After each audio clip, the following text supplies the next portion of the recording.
help yourself to the mince pies, folks. What do you think that one? In accordance with the openness of Local Body Regulations 2014, this meeting is being live streamed and may otherwise be recorded, filmed or communicated on other media platforms. A recording of this meeting will be made available on the Council's YouTube channel shortly after the meeting. Both councillors and officers in attendance are reminded to make full use of and to speak clearly into the microphones at all times. A reminder that mobile phones should be turned off or put on silent mode. Those present at the meeting should refrain from taking telephone calls. And a polite reminder that those members of the public in attendance must not act in a disorderly or disruptive manner or otherwise interfere with the council's proper conduct of business. Can we start with apologies, please? Thank you, Your Worship. Apologies received from Councillors Linda Bordley, Frank Bordley, Kamal Gottaraya, David Mundell and Helen Mundell, Your Worship. Any declarations of interest?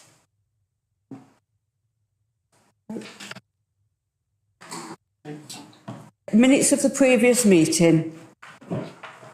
Any comments? Move. No.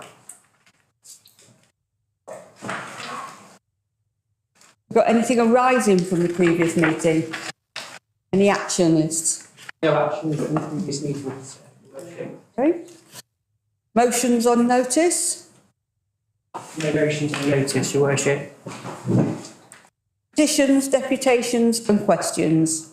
Your Worship, there's one question on notice by a member of the public entitled Support for Existing Allotments. The question was submitted by Mr. Nigel Herbert of the Aylwyn Allotment Society, who can't be with us tonight but is represented by Mrs. Wright. Mrs. Wright, if you want to come and take a seat on the end here to present your question.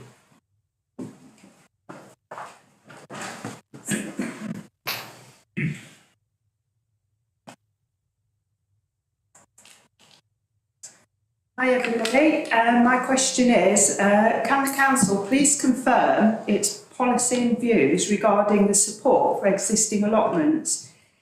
This is in terms of resource and funding, as it does not appear to directly align with the strategy defined in the Borough of Oakley and Wigston Local Plan 2011 to 2031. Thank you.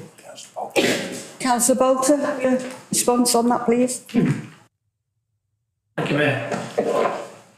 Provision of allotments is a discretionary service offered by the council. The allotments are currently administered by one full-time officer who is responsible for supporting the council's cemetery function. In terms of funding a discretionary service, the allotments should be cost neutral to the council, a position which they have not yet currently achieved. The council has recently adopted a new charging policy, which going forward will make the allotment self-sufficient and ensure the council remains in a position to continue its provision of source pride, playing its part to helping Oakley and Wigston Borough Council secure the East Broom competition results for many years to come.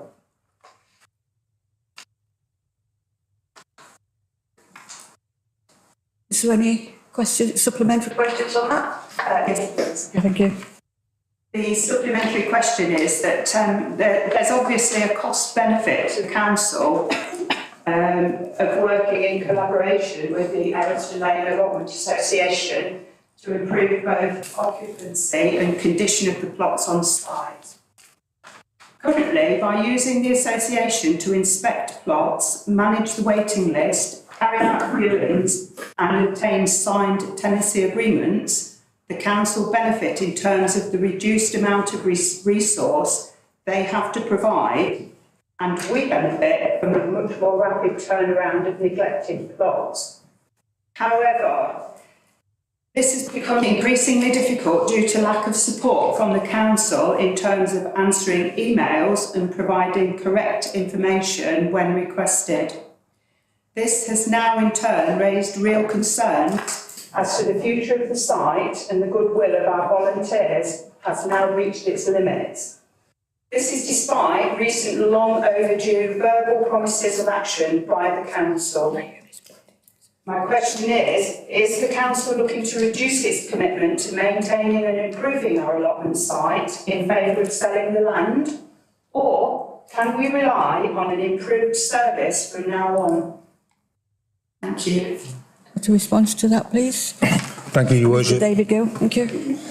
I respond on this on the basis that I'm head of service, and firstly, I'd like to say that the officers are grateful for the support that they have received from the members of the Allotment Society over the recent months, although there is a recognition that there has been a breakdown in that relationship over recent months.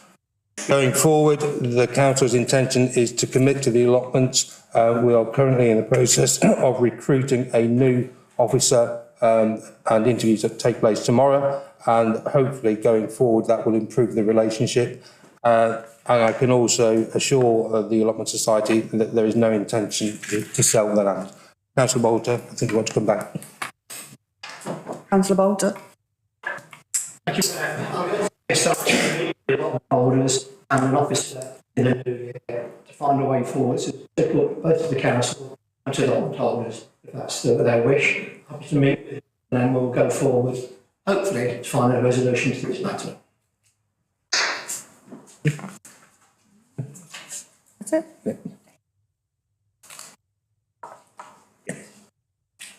Okay. If the members Yeah. of the society want to leave, or they can stay for the rest of the meeting. Yeah, okay, if the members would like to leave the Allotment Society or stay for the rest of the meeting, they're most welcome. Okay, I think we'll leave as there's no further allotment. We can't ask any more questions. Can we? No. Okay then. Okay, thank you. Time anyway. Councillor Charlesworth. Sorry. I have an interest in this, but as a point of order, members should have been provided with the written answer before this meeting, I would have hoped. We still haven't received a copy. I think all members should see the reply to the original question. Thank you. Circulate them. We'll get that circulated then. It's on, thank you.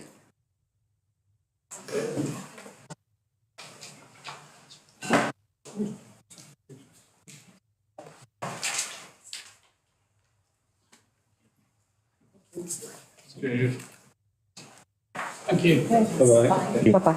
Good night. We'll move on to agenda item 8, which is Mayor's announcement. The thing is, don't forget the carol service tomorrow night. It's going to be cold, but lots of singing will warm us up. If you want tickets, could you see Anne afterwards, please? And hopefully it will be a good night. She says, thank you.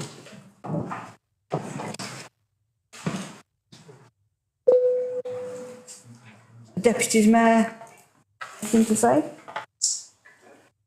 Your Worship said it all. Thank you. We've got leader's statement, please. Thank you, Your Worship. Relatively few things to go through, but nonetheless.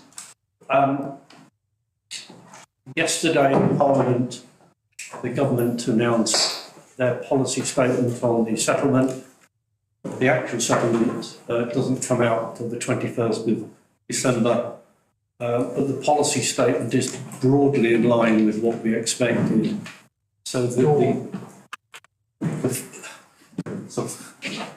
I mean, it's taken 25 years to fix that. The only way to fix it is to leave. Sorry if I need to lock you all in, sorry. That has happened. The locking in, always leave the key on the inside so you can see where it is. The devolution, the settlement was broadly in line with what is in the report. We might be a few bit better off, but we are talking significant. The government quite clearly is putting more and more money into social care and less into everything else.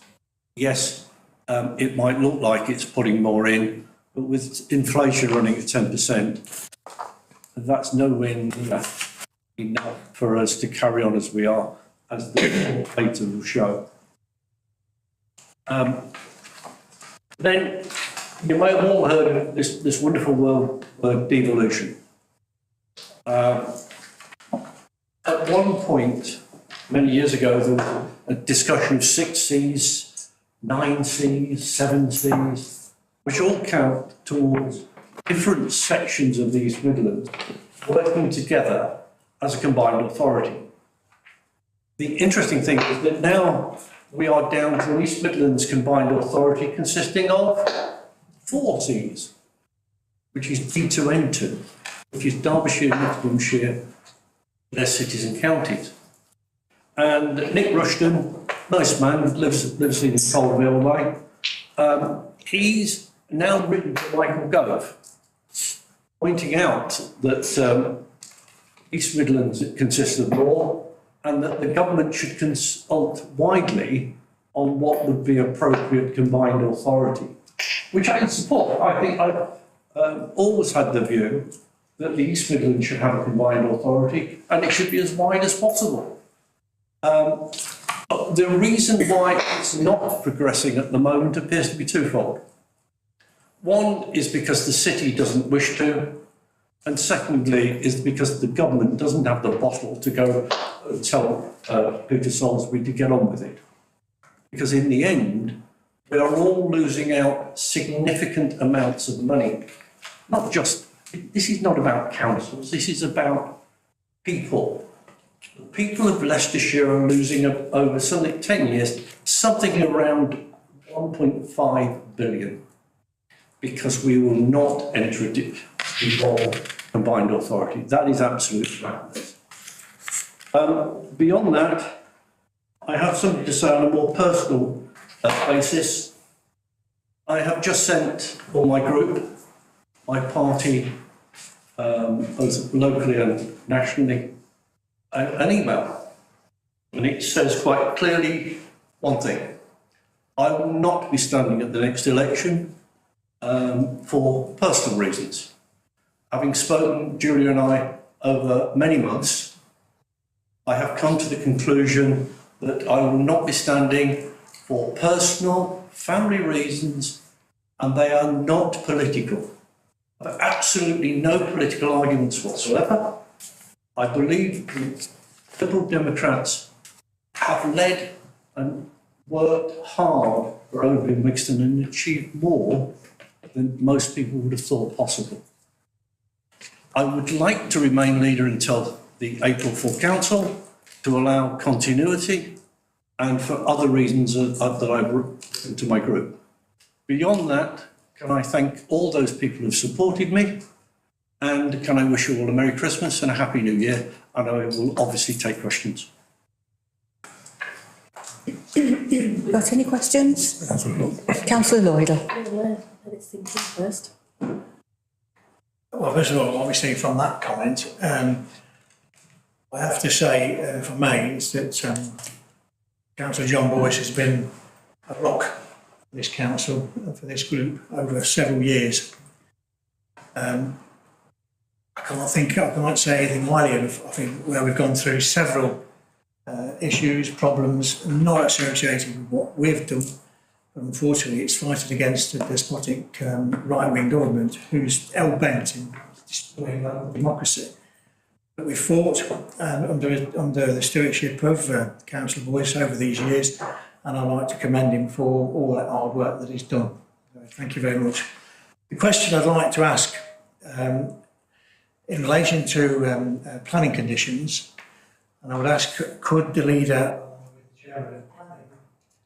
look at when a planning application comes through, members say, we've got these conditions on it, those conditions on it, and it's actually recorded as though the conditions are on it.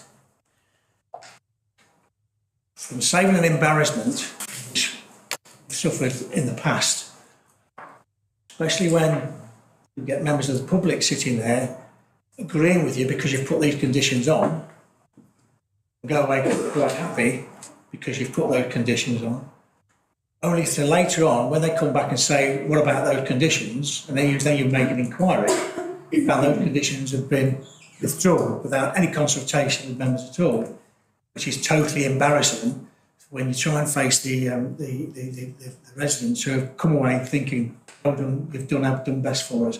I'd just like to, if you wouldn't mind doing that, or taking that on board, and just come up with a system that says, for example, if the condition is put on, you can't take it off unless you come back and justify it. That's all I'm saying. It's not criticism, it's just to say an embarrassment in the future. And of course, when it does happen, we then have to go to the council, why you've done it, this, that and the other, and it creates an atmosphere which shouldn't happen in the first place by simple communication. If I can ask you if you mind doing that, I'd appreciate that. Thanks, Councillor Lloydell.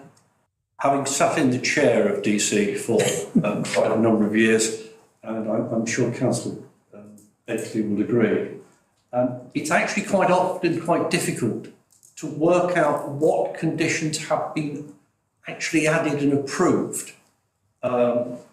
Yes, something may have been discussed, it doesn't necessarily follow that that's a condition. Therefore, I think that is something we will take on board. I will ask the thought to pass that comment through, and I'm sure that Councillor Bentley will also pick that up through other channels. But I think the point is well made, but it is not always easy to work through what is a condition. Thank you. Councillor Bentley. Thank you. Just to reiterate what has been said, I will speak to both the head of the planning department and David Gill, and we will sort something out this for the future and take this forward so that we can make sure that any conditions put on a planning application are the correct ones and are correctly monitored. Thank you. Any more questions? Can I thank you, John, as well, for all your commitment? Thank you. We move on to item agenda 10, the draft revenue budget. Mrs. Bingham to present as well, please. Thank you, Worship. So members, this report builds on the early engagement with Policy, Finance and Development Committee in early November, and also the presentation on the draft budget to that committee last week. It presents a range of information for Council to approve for public consultation. This includes the draft revenue budgets for the General Fund and the Housing Revenue Account, and the proposals associated with those, along with the scale of fees and charges that sit behind these reports. It also presents the draft 5-year capital programme, and specifically a recommended council tax rate of 2.99% and a social rent increase of 7%. The intended consultation will commence in the next few days, subject to this evening, and will run to the end of January.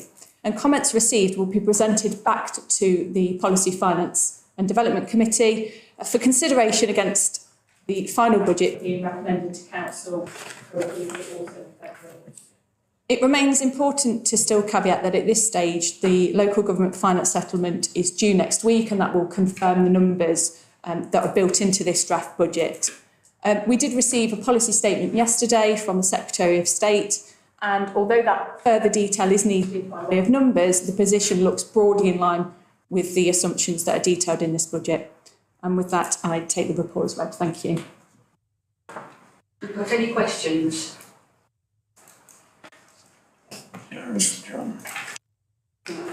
Councillor Morris. Thank you, Worship. It's page 31, metric and world.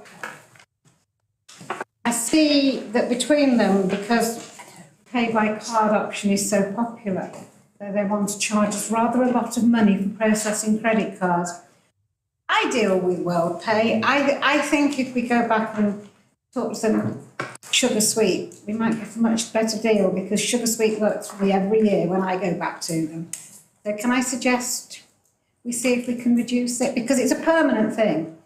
You know, you're not going to suddenly stop next month because it's too much hassle. So you can promise them a long time. Thank you. Can I respond to that?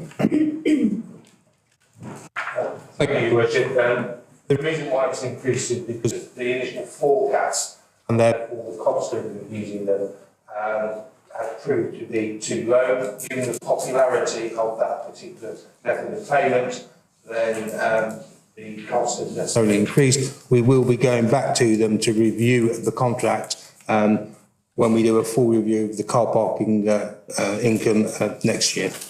Thank you. Councillor Boyce. Thank you, Your Worship. For clarity, I will move the report. I think there are a number of issues which we need to take on board. Maybe my end, it will not stop me from carrying on as I have done throughout. Right. Basically, we are going to overspend next year as we stand by around £500,000. Clearly, there is a significant action plan as to how to reduce that, but there is a threat. And it is no doubt whatsoever that we are going to have to make changes next year. To protect services, let's be absolutely clear. Services, SERVICES, if anybody wanted to make a note. Because if we're not careful, the only thing that will go are services. We need to get the services to our residents that we offer. And as we stand, if we are in danger, not just us, I have to point that out, let's be absolutely clear. Virtually every council is in danger of Section 114 these days because the government are very clear. You are getting no more money. It's interesting, the government have said that during COVID, most councils' reserves have gone up and therefore should now spend them. That's a very strange way of looking at the world. Most of us, some of us, we didn't save any money. We actually worked out there with our residents. But some people may well have done less because they may have been unable to do more. But now they need to recover. And the logic that actually taking away from your reserves allows you to do more, absolute rubbish. This government has completely had no commitment to local government whatsoever. Another note, we have a small capital programme. Interestingly, we will hopefully also consult on the HRA capital programme, which includes new houses on Horsell Lane. And we are getting much closer now to actually being able to deliver on that site. And that, I think, would give us the yardstick by which to be able to do more. Not necessarily big. We're not going to be building estates. But if we can build 6 or 8 here, 4 or 5 there, that is improving our stock, and that is going to be good. And that, through the HRA will clearly stand that, because that is good business. That will happen. Beyond that, the only other thing I'd like to say on the capital programme is the smallest figure, the 5,000. A gentleman whose name I can't remember without looking it up has spoken to me about the memorial on a number of occasions. I think it's actually only right that we have a fallback responsibility for putting things like that right. And I think sometimes that fallback responsibility should be shouldered appropriately. And I think that that memorial needs work. Beyond that, I move the report. Second. Councillor Bolter. Thank you, Mayor. Yes, happy with the report. And I think we need a health warning actually, because I was given a little leaflet the other day from little blue leaflet. And it contained a lot of information, 90% of which is wrong. It talks about council tax and us being the highest council tax in the county. Incorrect. If you put on the parish rate, ours is the lowest council tax in the county. But they're going to mention that. And if you lived in Penn Harbour, just inside St Thomas's Church, you were paying £310.99 compared with our £246. So there's a big difference there. Also, lots of inaccuracies in here as well, which I won't bore you with this evening. But it's important that we carry on our capital programme. We need to replace our refuse vehicles. We have a programme now to do that, to refurbish a couple and to actually buy new vehicles. And we know what we're doing now for the next number of years. We know what vehicles we need. Now we're going to do this forward. So I'm happy to support the report. It's already been proposed and seconded, so I'm happy to vote for that report. The 7% increase in the rent for council tax properties is difficult. People are going to be really suffering after Christmas, and to put the rents up more than 7% is another burden which they're going to have to face. We need to keep an eye on rent arrears to see supporting us people as we can with different advice. I'm sure officers will do that. But also, you must remember, we've got to do decarbonisation of all our housing stock. That's going to take money. And if we don't do that, I'm sure the government will come down on us very heavy. So I regret having to put the rents up 7%. On the other hand, if we don't put them up, we're facing the bills with decarbonisation. That money's got to come from somewhere. So the leaders already said we want to build more council properties, which we do. So either we put the rents up or we forfeit for any more council properties. It's a simple equation. So with that, I will let somebody else carry on. But it's with regret that we have to work this through. Nobody wants to increase rents. Okay. Councillor Charlesworth. Thank you, Your Worship. Yeah, it was a bit on the same theme as Councillor Bolter. There's been this narrative that we are the most expensive council tax authority in the county. And as is explained, it's far from true. County Council leader purports this narrative, and the Leicester Mercury as well, it seems, carries it as well. It's misinformation and it's misleading, and it's not right. Just they think by excluding the parishes, it somehow makes it transparent. It doesn't make it transparent whatsoever. Every district is probably going to go to the 2.99%, with the possible exception of North West Leicester, because of their special situation, which I won't elaborate on. The County Council is more than likely, judging by the leader's statements, going to do the 4.99%. That's a huge chunk. Ours is not inconsiderable. Police and fire we get to see.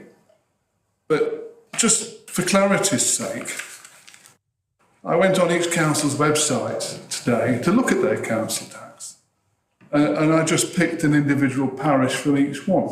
I mean, our 22-23 council tax bandee is £2,024.98. Thinking in Bosworth, their parish of Bagworth, £2,032. Harborough, Shearsley, £2,073. North West Leicester, Castle Donington, £2,092. Charnwood, Mount Sorrel Parish, £2,094. Blaby town itself, £2,122. And Melton Borough, Beaver, £2,130. Context is important about this, but the other thing is these headline figures, they don't show what's behind them. I think we have got first-class services in this borough. Leisure provision is among the best, all the best in the county. Our weekly bins and recycling collections are not matched by hardly anyone else in the county. So you have to look behind the figure and see what that money actually provides. And we provide an awful lot in this borough, and it's thanks to officers like Tracy who make things work financially. So I'm proud of what we do with our council tax. It's not the highest in the county. That narrative needs to be challenged, and I'd like this council to challenge it. So those figures I will provide to Samuel so they can be put in the minutes verbatim. Thank you. Councillor Doyle? Thank you, Worship.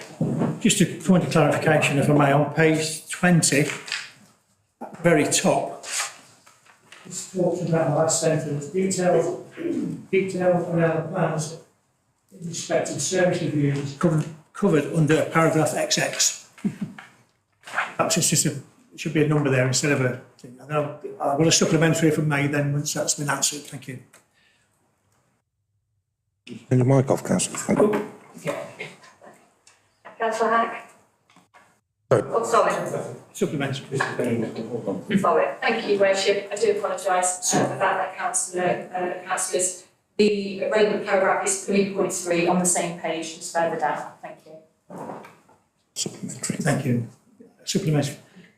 Coming back to, it's a question whether it's a leader or the chairman of policy and resources. I'm really pleased that they've set the record straight with regards to the injustice that our colleagues opposite give this authority. Instead of talking through it and talking with us and working with us, we actually pull our residents down and attack them, because that's what they're doing. But the question is quite simple.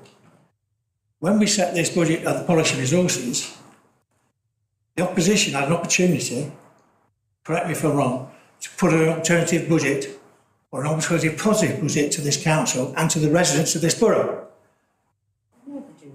Did they do that? I'll listen to the answer when somebody wants to take it and do it. Because I think it's important to remember that our residents are listening here tonight, that members of the opposition print absolute nonsense in this sort of newspaper. They should apologise to the residents of this borough for being so negative in pulling this borough down. And I'm so proud to be in this borough and live in this borough, and I've been in it for years. And I've got some people who want to keep pulling it down, pulling our residents down, and they should either put up or shut up, and certainly should apologise to the residents of this borough for telling untruth in these documents. It's a load of, where do we put it? If you've got an outside toilet, put it in there. Thank you. Thank you, Councillor Lloyd. Councillor Hack? Thank you, Your Worship. Your Worship, can I first of all say thank you to Councillor Boyce for all his services and leading this council and the group through some very turbulent times with great resilience. And ever since I've been on this council, I've had the pleasure of working with him and learning a great deal from him. So thank you, Councillor Boyce, for all your services. And can I also thank the officers for this report? Yes. Your Worship, it is enormously difficult to plan for the future when we don't know what our settlement is going to be. And I agree with Councillor Lloydell. There is nothing worse, or there is nothing worse or demoralising for this for the staff, for the officers of this council, to have a report, to have a recommendation, and then my colleagues on the opposite side to sit on the fence. There is enough time for them to come up with an alternative budget if they don't agree with what's put in front of them. So I would urge them to come up with an alternative plan if they don't agree with what's put in front of them. And if not, I hope they will have the courtesy to tell their residents that elect us and we will sit on the fence for the rest of the term. Thank you.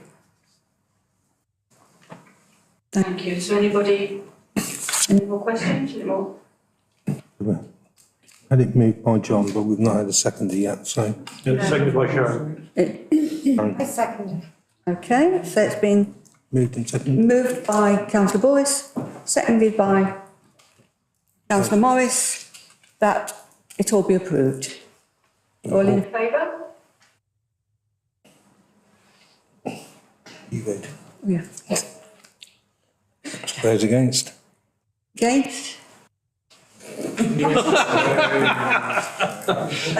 Carried. It's been carried, thank you. What a shambles. Right, next one. Right, so we go to the next one, which is the housing standards. Okay. It's going to be presented. Okay. We go to agenda item 11, the housing standards in rented and social rent properties. Could we have Mr. Thorpe please to present this? Thank you. Thank you, Your Worship. Following a request by the housing regulator, the housing ombudsman, to all social landlords to provide information with regard to damp, mould and condensation in properties. This report sets out the position with regard to the council's housing stock. It sets out the current approach to managing damp, mould and condensation in their properties and outlines the response that will be provided to the regulator. The report also sets out the response that has been provided by Honourable Michael David MP in respect to private rented properties in the borough. Members are asked to note the report and its contents. Chris, our housing manager, has joined the meeting on screen. Together we'd be happy to take any questions if there are any. Thank you.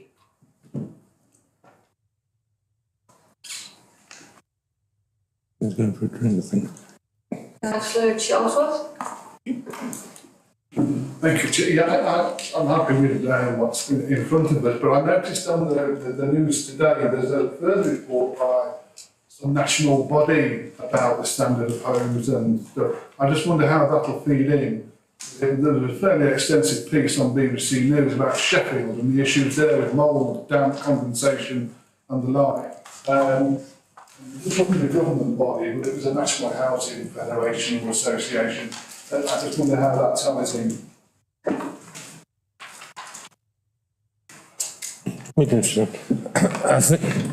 I think until officers have actually seen the report and understand what's been said, then it's not possible for us to comment at this present time. But overall, when you look at the response of the housing section along with the response of the private sector housing section, I think we have a handle on this at the moment and it's not becoming a particular issue.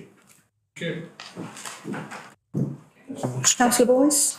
Thank you, Richard. My understanding of what has been announced is that every single council house and every single housing association property will be inspected on an annual basis.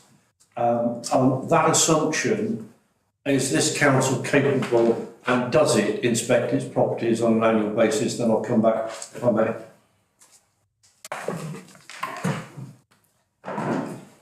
Yes, we are certainly capable of inspecting all of our properties on an annual basis, and that is what we've aspired to do in the past and what we're currently doing at the moment. Thank you. It does raise the question of how we will monitor housing associations in the borough, but I'll leave that as a question to be answered outside. On the letters, well, first things first, I actually received the letter approximately 2 days after the boy died of the inquest of the little boy. It's not the most pleasant letter to have received. I did ask questions.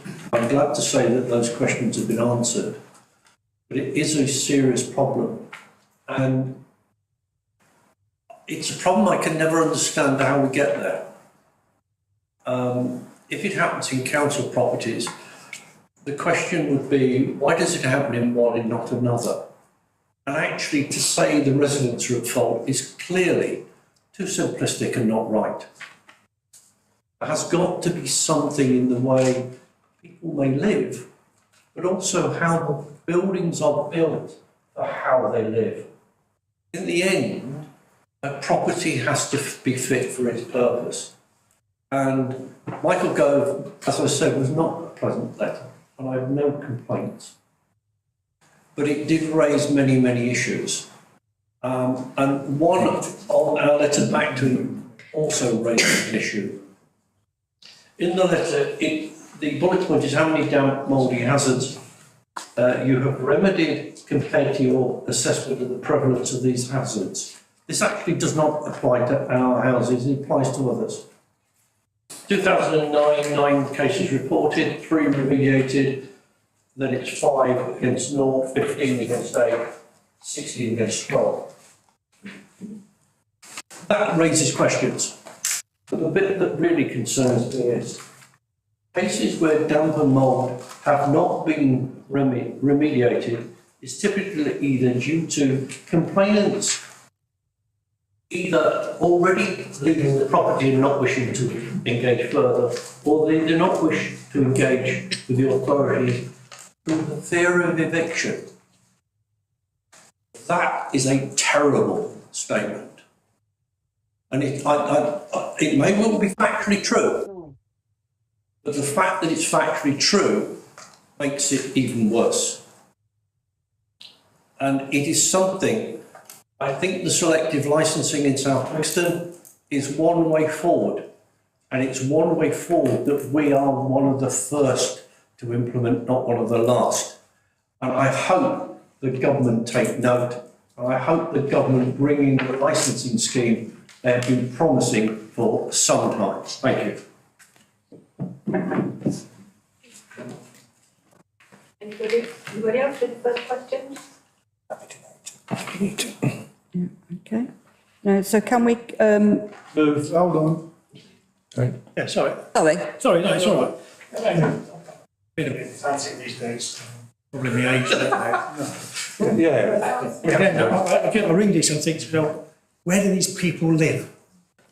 Parallel universe, when you say, oh, Minister Michael Bell has written to all councils and said, do a survey on these properties, see about damp. Well, there's nothing to do with it, is it? Private properties. Has the money followed this request? How much does it cost? And are we going to send him a bill for that work? And back to the point that we've recently, the Councillor Boyce mentioned about private sector and tenants. It is a fact that if tenants to complain in certain circumstances, there is fear of eviction. We both, Councillor Bolton and I met recently with 2 tenants privately. That would be privately because they were scared. They were telling us if it got back to the landlord, they would be evicted. And if they were evicted, then that only comes back onto the council and they have to try and support it.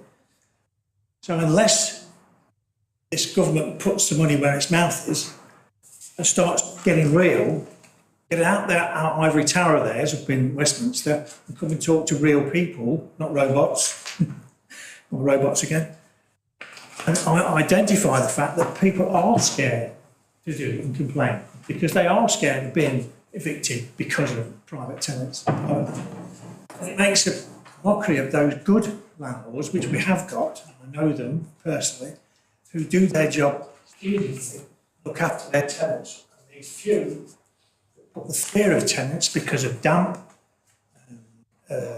power sources, electrical cables not being tested.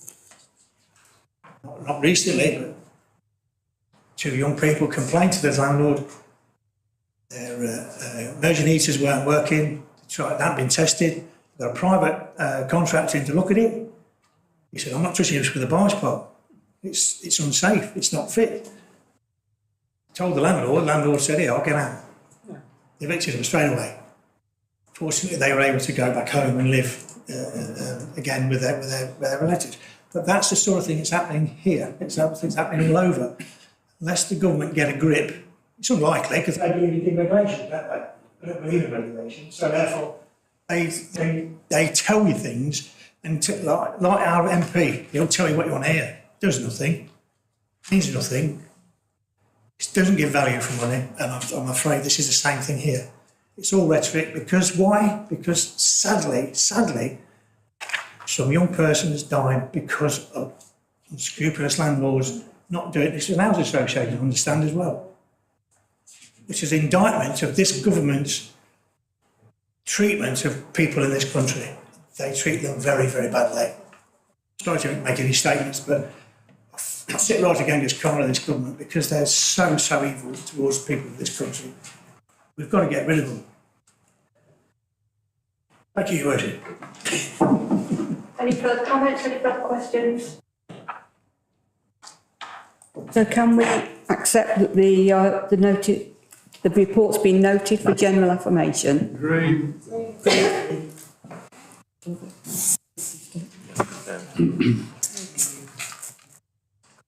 Sorry?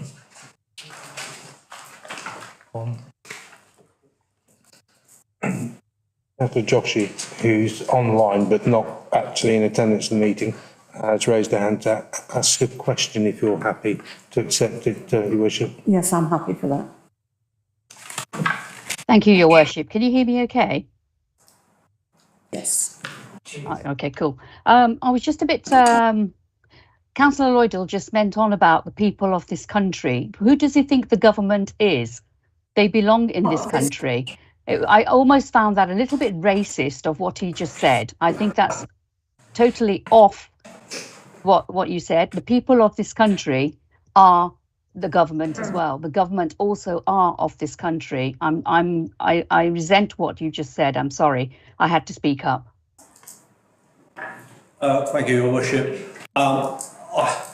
I find that statement laughable based on the fact that, as far as I'm aware, not one councillor in this meeting has been to private school, and certainly not to Eton. I find it laughable that not one of the councillors in this chamber is a billionaire. I presume nobody's a billionaire. No, certainly in terms of getting money out of them, it's hard enough. I do find that laughable. And frankly, this government, as can be seen by the number of strikes and the number of discontent in this country today, is clearly out of step with most of us. I'd like to come back again, if I may. Okay. Thank you, Your Worship. Another stupid statement, if I can use that word. I'm sorry, but you don't actually have to be a billionaire to understand how you get there. People who are billionaires or have lots of money, there's always been this problem with people who have this almost a jealousy factor, I would say. They've all had to work hard. We've all worked hard to get where we all are. So you can't make that silly statement about money. It's not about going to private school. It's not about money. It's about the statement you've just made, which is wrong, full stop. Thank you, Your Worship. Let me be absolutely clear. I am probably the least interested person in this room in money. And by the way, I happen to have an economics degree, which makes it even worse because I even understand it. The problem simply is this government is out of step. And the more you speak, the more out of step you clearly are as well. Yeah. Can we end this one now, please, and accept our differences? And if we can move on as well, please. But thank you for your comments, Councillor Joshi. And Councillor Boyce. You're welcome. I wanted noted. Thank you. Karina, what more do you want? Agenda item 12. We've moved on now from agenda 11. Let's put that one to sleep at the moment. Exclusion of the press and public. I move that under section 100A, bracket 4 of the Local Government Act 1972, the press and public be excluded from the remainder of the meeting on the grounds the emergency item of business to be transacted involves the disclosure of exempt information as defined in Part 1 of Schedule 12A of the Act as amended, and in all the circumstances, the public interest in maintaining the exempt items outweighs the public interest in disclosing the exempt. Could I have a second, please?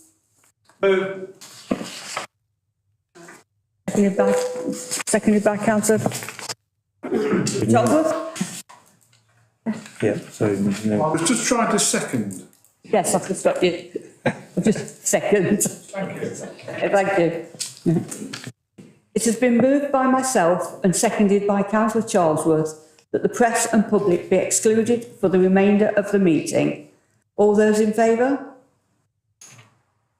Any objections? And any abstentions? Okay. Okay, the live streaming of this meeting will now be stopped.